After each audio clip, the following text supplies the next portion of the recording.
This is Dr. Charles Parker, and you're listening to Core Brain Journal.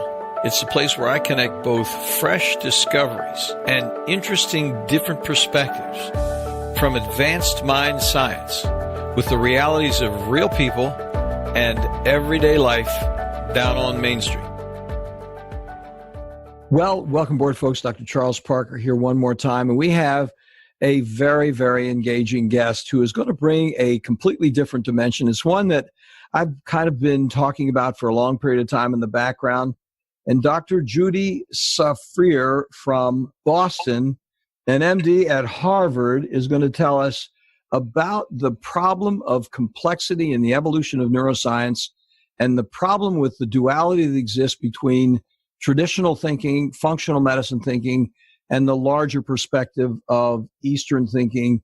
Judy, thank you so much for joining us. Thanks for having me, Chuck. So we're really going to talk about this in just a moment. I'm going to start real quickly by a few words from our sponsors. Core Brain Journal is sponsored by Direct Health Access Laboratory. They are international leaders in molecular testing for mind science details.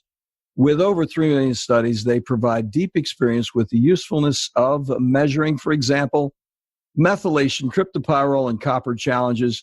Their innovative insights improve treatment priorities through a global service with a molecular focus. Connect your provider with a PDF on how and why these tests work for treatment failure at dhalab.com/core. Stay tuned for more details in a moment. Core Brain Journal is also sponsored by the nonprofit Barry Robinson Center teams in Norfolk, Virginia, where they provide fresh options to address the complexity of child and adolescent treatment failure, from behavior imbalances to substance abuse, both nationally and internationally.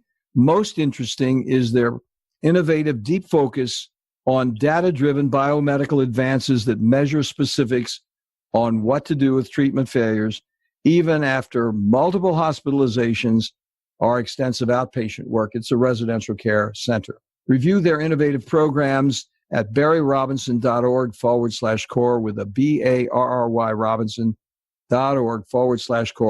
More information coming in just a moment. So let me tell you about Dr. Tsafrir. She is a board-certified, conventionally trained adult and child psychiatrist, like yours truly, and a psychoanalyst, like yours truly. This is where we are brothers and sisters, and teaches at Harvard Medical School. I wish I did, but I don't. She's a Harvard Medical School faculty member with a private practice of holistic adult and child psychiatry located in Newton, Massachusetts. She has a deep curiosity about development and healing and an open mind about trying diverse approaches to help her patients. She is forever learning new things. Long distance high five, Judy.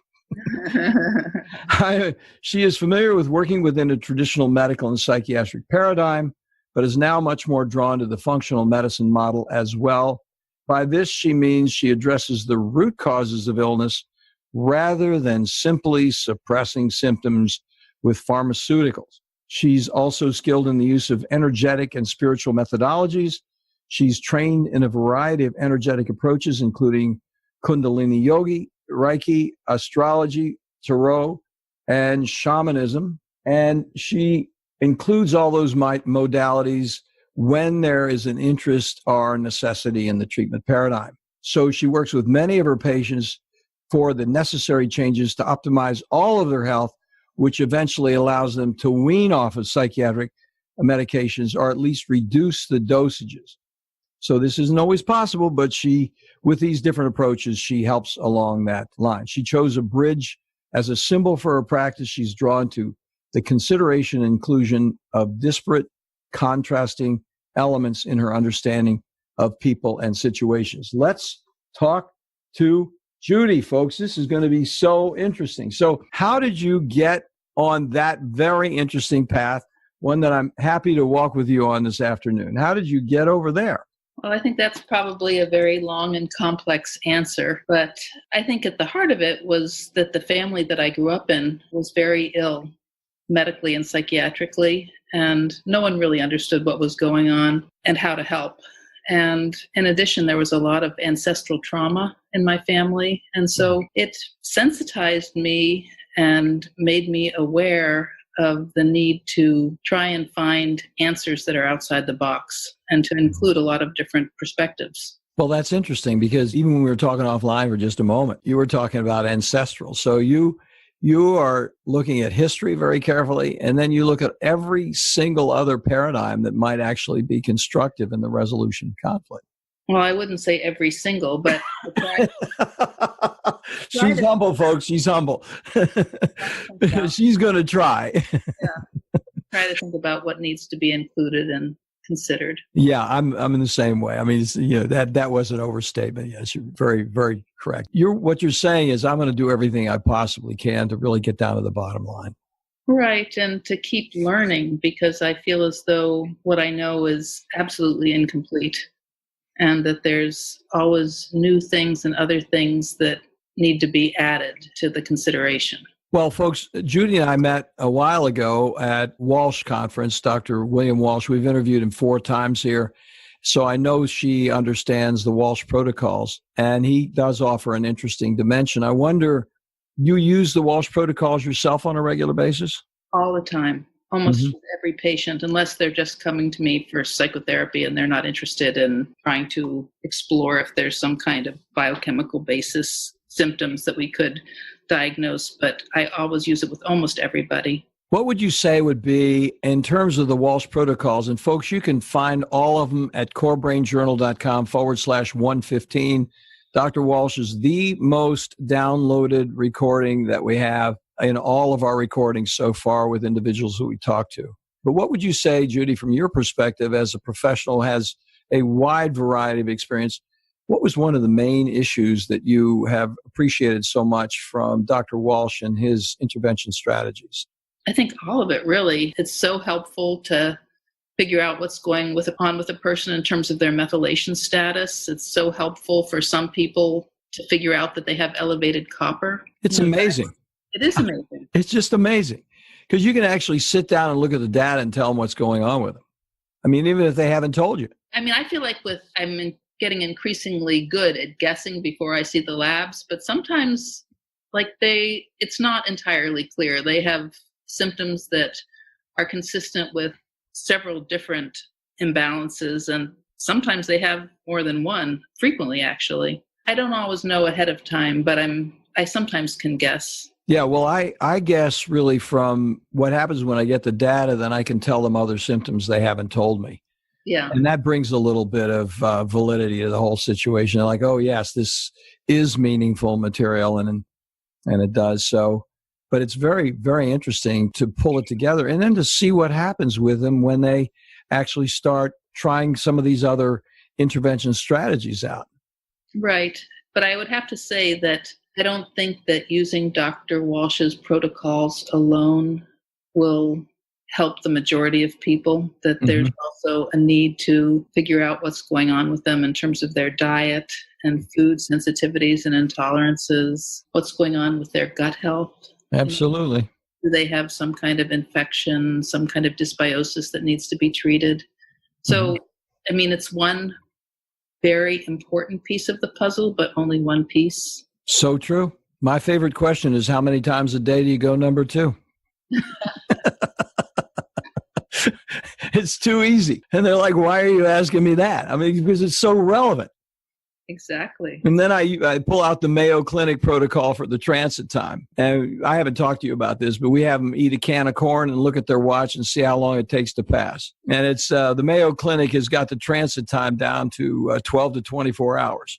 And almost every time it's either 6 hours or 3 days. I had one guy that said, I go every day, Parker. He says, I think you're anally fixated. You asked me that question when I first came in. He says, he was a construction foreman, he's doing the guy talk, I said, listen, can you afford 69 cents?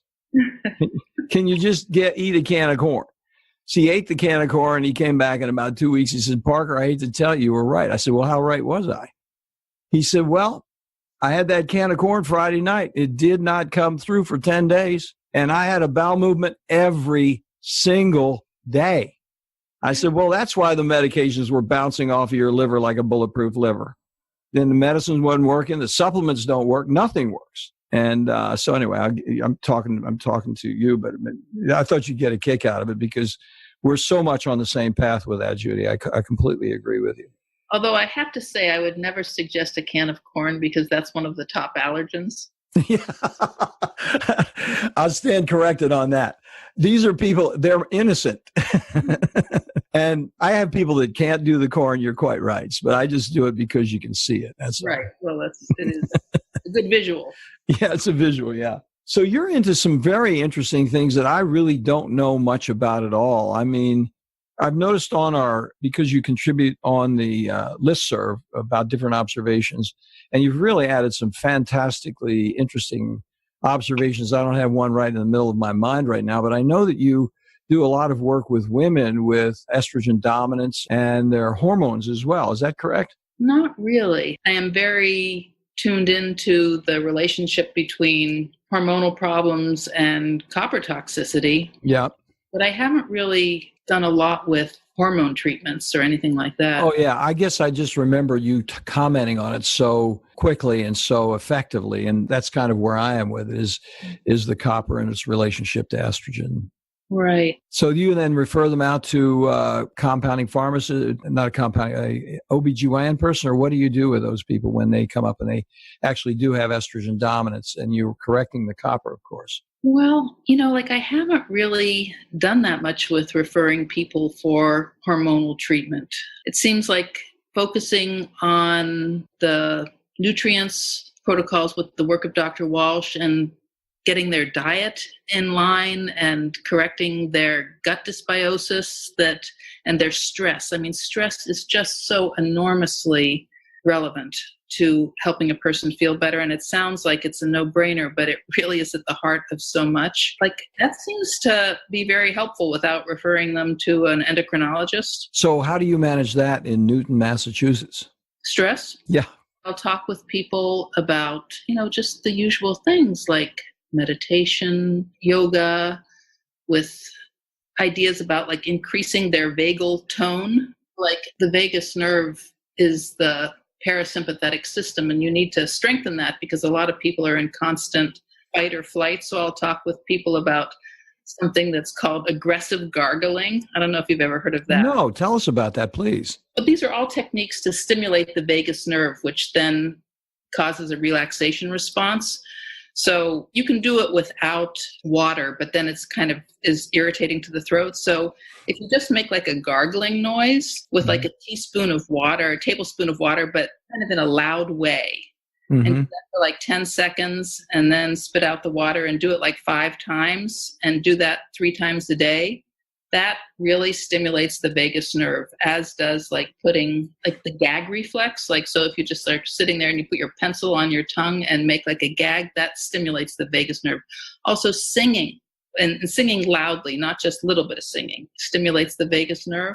So these are all techniques that cause a person to feel relaxation. In addition, breathing techniques can be really important. Like when a person does deep breathing and their exhalation is longer than their inhalation. So if they inhale for 4 and exhale for 8, that also causes a relaxation response. So these are just like a few things, but I mean, for many people, it's incredibly relaxing and healing to go out in nature. So I'll recommend forest bathing or walking by the sea. There's many ways that a person can tune into relaxing. Well, now tell us about forest bathing for a moment. It's just walking in the forest. Okay. And the trees, they give off chemical substances that are very relaxing to the system, not to mention the beauty and the peace and the quiet of being in that environment. It just is spending time in the forest and maybe not being in an animated conversation with somebody as you're doing so, but really just tuning into the environment. It's a Japanese idea, forest bathing. I forget what it's something that they do regularly there. That's very interesting. I mean, the idea of it's always been of interest to me. It's been fun for me. I've done it, but I didn't really know that it had a name for it. I was occasionally jumped into a lake without any clothes on, but I didn't know if that's what you were talking about. It doesn't happen often, I can assure you. So Kundalini Yoga, you had that very specifically. And people who know about yoga, but what is the difference there, and why did you differentiate that and specify that when you were talking about it? Well, that's a whole spiritual technology. I did a training last year in Kundalini Yoga, and it has a lot of breath work that's associated with it, a lot of chanting. It's much less like a physical, athletic kind of practice, and it's more of a spiritual one. And sometimes there can be mantras recommended for certain conditions, and there's just a lot of ways that it can be made use of. And I really haven't done as much with it as I think it has the potential to be done, but it's something that I have been exploring. When you were in training there, did you get the impression that people had a kind of hierarchy with training, that there were certain things you could do here and then certain things you could master at a certain level? It sounds like if it's spiritual, I always think about Zen masters and understanding that process in an even deeper way. Do they have a structure like that or not? Well, I mean, I think there's different levels of training that you can go through, but I think the technology is basically quite accessible to anyone who practices it, and it's helpful. So it's just a question of getting in a program. Yes, or just, taking some classes in it. It's just another school of yoga. Yeah. Well, that's great. You're in a great community to do it. I mean, being around Boston is just so interesting. They get so many really interesting people up there. Right. There's a lot going on, too much to really even begin to scratch this. So then I'm going to take a break here, and we're going to come back in just a second, but I'm going to ask you this question because you're interested in the gut and the microbiome, as I share that interest with you. And what I'd like to do is ask you to talk to us a little bit about what your experience with it is in terms of whether you test for food sensitivities, what you look for, how you treat microbiome challenges, and leaky gut, use a contemporary word. So we'll be back in just a moment, folks, and we'll talk to Judy about that. Well, you folks already know that here at Core Brain Journal, we're on a mission to introduce you to resources that make significant contributions to the investigation of those predictable mind science applications. Our colleagues at DHA Lab Group provide a real difference with treatment options for people at every level, from first awareness of mind problems to those frustrating times when even well-informed treatment becomes surprisingly unpredictable. For my entire professional life, from psychoanalysis to brain scans, I've searched for, yes, improved predictability. The good news for all of us, from professionals to patients, remarkably effective research offers useful, cost-effective, organic options far beyond guesswork with psychiatric medications alone. DHA lab tests measure unbalanced biomedical details through easily available testing, now available globally for a variety of molecular answers from, for example, methylation, copper, and cryptopyrrole challenges. Check in for more details at dhalab.com core. That's dhalab.com/core. Well, welcome back, folks. We have had such a good conversation here. We have a transformational individual that we're talking to here who really bridges the gap between the traditional and the evolution of neuroscientific ideas that actually can be applied in different ways constructively. And Dr. Tsafrir is fantastic. She's into it. And we just left with a question about gut and mind. We talk so much about this in different ways. And because you really have that one foot in tradition and you got this other foot in functional medicine, how do you actually measure, first of all, and then what do you do to understand and apply those treatments regarding what you've measured? What are you looking for, and what do you do about it? Okay, so this is a big topic, and it's really remarkable. When somebody comes to see me, I really spend quite a bit of time talking with them about their diet. And unfortunately, when many people go to see their doctors, that's not really a question that is explored. Somebody might be asked, so how is your diet? They say, I eat a healthy diet. Well, that can mean many different things to different people. So I really want to find out what a person is eating. And some people have food intolerances and food sensitivities, and it can just be absolutely a game changer for them if you can identify what are the particular food sensitivities that they're reacting to, the food intolerances. So I've done many different things over the years in my practice at the present moment. And I also have to assess where a person is and what they are willing to do, because it really depends upon a person's level of motivation. Sometimes if you suggest to somebody that they avoid having gluten and dairy, they're just like, no way, they just can't do it. And that is really a problem, because very often people have significant inflammatory responses to those two foods in particular.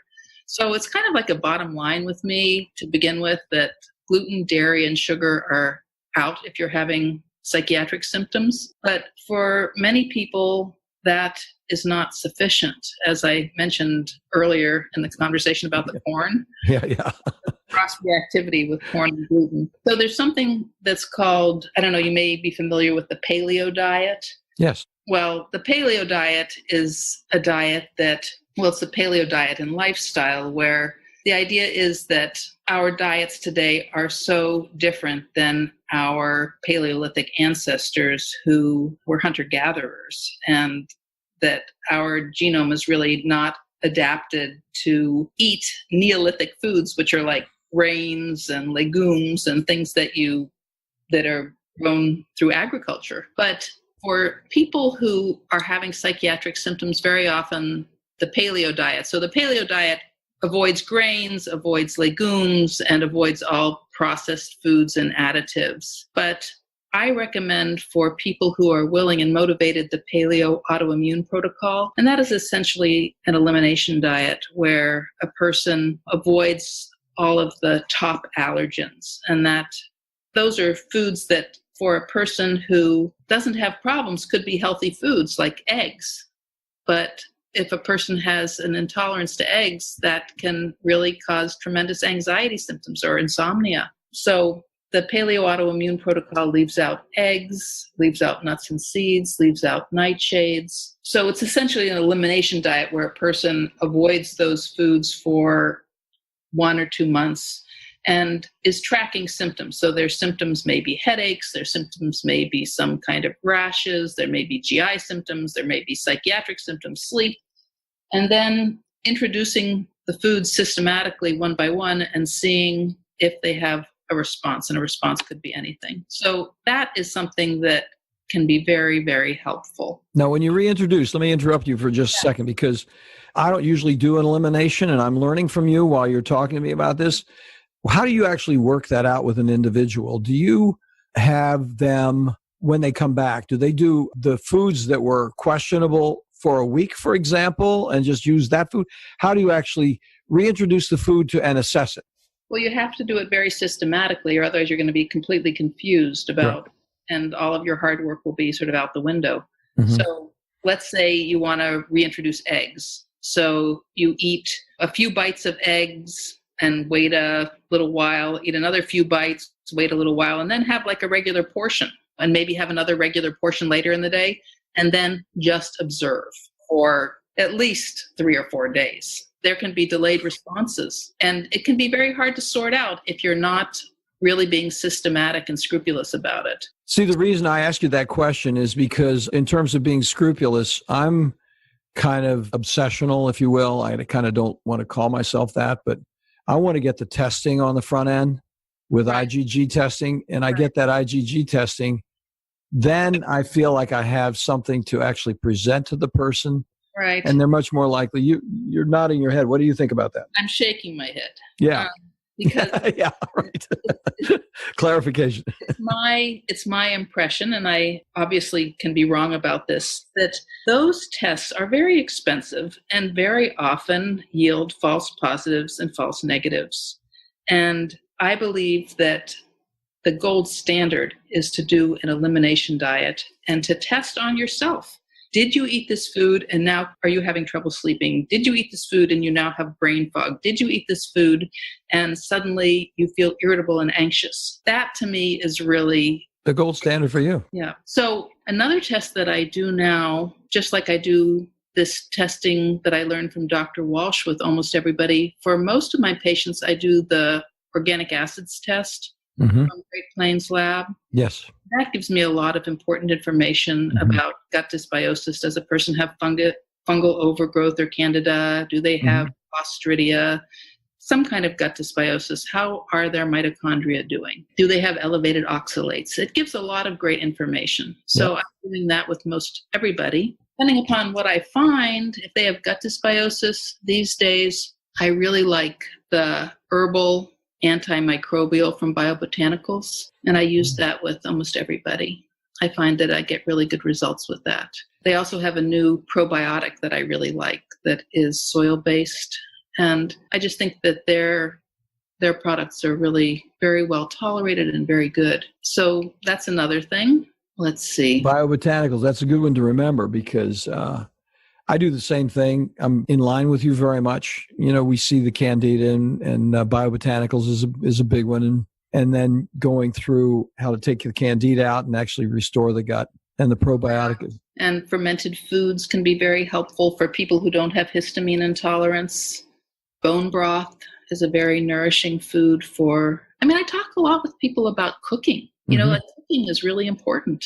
Very hard to eat well and follow a diet that is not the standard American diet if you're not going to cook. And cooking is kind of a lost art. So it's really important. Well, you know, it's so interesting, and I'm so glad to talk to you. I think another thing, because some of the people are listening are professionals, and what they don't see, which I'm sure you see all the time, and I see it quite often, is when you get this background noise taken care of, the medications can be lowered. Then the trick is really understanding that the medications aren't working correctly because they're actually coming out the top of the window from the point of view that they're in a way overdosed the medications because you fixed the underlying problem. And then they have side effects. So instead of, you know, whether it's an antidepressant, for example, they're really feeling almost stoned on the antidepressant because it's too much now. Previously it was great, but now it's too much. And the same thing happens with stimulants. The stimulants, they're on something for executive function problems. And then all of a sudden they're out the top of the window. Not all of a sudden, but over time they're out the top. They feel agitated and anxious because the medications become too much. It's not really needed, and it's an excess. And that's a real nuance problem that you have to really understand what the medications do in the first place to understand that interface. You see that all the time. Yeah, I do see that. And I mean, many people come to see me because they want to come off of medicine. You know, or they know that if they went to see a conventional psychiatrist, that the first thing that would happen would be that the prescription pad would be pulled out. So they're looking for something different. I'm imagining it would be quite difficult because Harvard is so traditional. You would be a different person up there. No, it's not that way, huh? There is like very little awareness, very little interest, very little curiosity, in so far as I've observed. Yeah. Well, that's what I observed too, because, all of Boston kind of waits for Harvard to see what they're going to do, and that these other things are going on, you know, and these other challenges occur. I mean, it may be that I just haven't run across it in the circles that I am. I don't want to generalize. Yeah, I understand. And there's a big problem with all of our alternative methods in that there's this kind of tyranny of the double-blind, placebo-controlled research. And that research is not going to get done unless there's funding. And there's not going to be funding done for nutrient protocols methods, something that can't be patented. And so the research isn't getting done. So therefore, the clinical experience is seen to be anecdotal and not really credible. And it just really keeps progress from being made. And it's been a very destructive state of affairs. Well, I was at the American Psychoanalytic Association meeting back in Toronto. I guess it was a year, maybe two ago. And I was interested to see how psychiatrists are changing. There were the groups that were doing the traditional thing because it's psychiatrists. But I was surprised how many people were coming up with, in fact, talking about what you and I are talking about right here.